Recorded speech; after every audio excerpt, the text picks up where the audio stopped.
The moment when I see the cursor blinking and it's a blank page, I have it open, is one of the most exciting feelings I can describe. There's just that moment of potential, kind of like a spring, just something that you are about to spark and you know that you're the one in control. For me, writing, I see it as the mark that I make on the world, and I want to make sure that it's something I can be proud of.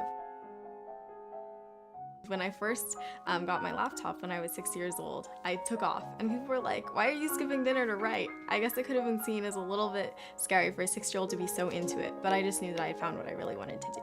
I found Word and I was like typing and they really couldn't stop me. I was 7 when I wrote Flying Fingers, 9 with Dancing Fingers, and 10 with Young in Disguise.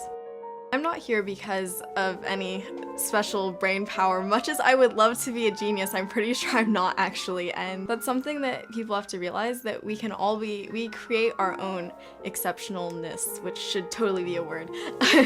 For me, I feel like the reason that I started writing and had enough confidence in myself to say I want to publish a book and do all these things was because I was naive, because I was impulsive. I didn't maybe see all the challenges that lay ahead, and if I did see them, I wouldn't let them stop me. For me, it wasn't about the laptop creating a love of writing. That was already there. It was for me an enabler, something that allowed me to go so much faster, to put my thoughts down almost as quickly as they occurred to me. Anything that puts that instant power, that instant audience in your hands, gives us that independence is pretty awesome. I definitely love PCs. That's where I find my home because as a writer, I go there first. And I feel like in the work that I do with students, I want to be really close and accessible. Most students use PCs. They have PCs at home, they have PCs at school. And so when I'm opening up a Word document or I'm just writing collaboratively with them, it's really apparent to them, wow, this is something that I can do at home, at school.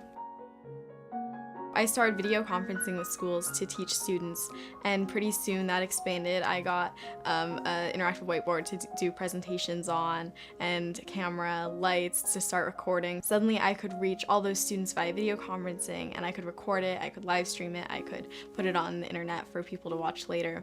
This is probably one of the proudest things that I have on the wall, which is a real testament to the effect of one of my video conferences. So these kids actually started writing these poems after my conference and sent me a little book of their poems, which made me super happy and definitely the greatest feeling that you can have as a teacher. Look at your most recent poem. Those are terrible ones that I don't want you to read because I would diss them. Okay, Her husband, does he whisper through the flames? They think so. My sister Adriana is 2 years older than me, so naturally we get into fights all the time. Not so much now that we've learned to kind of collaborate more than compete. My sister has all the musical talent. I sadly can't even sing on key. I am not singing. Yeah, I'm only singing the chorus.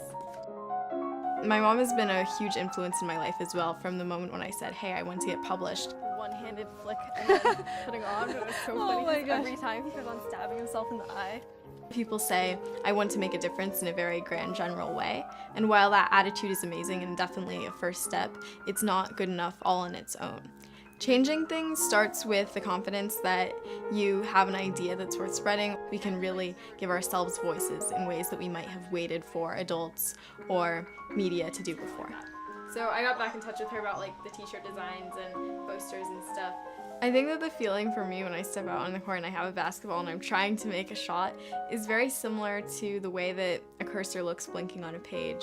It's that feeling of potential, the spring that's about to go. It's addicting. It's the reason why I keep on trying to change the world, because no matter how you do it, whether it's an action large or small, feeling that potential is essential to wanting to keep going.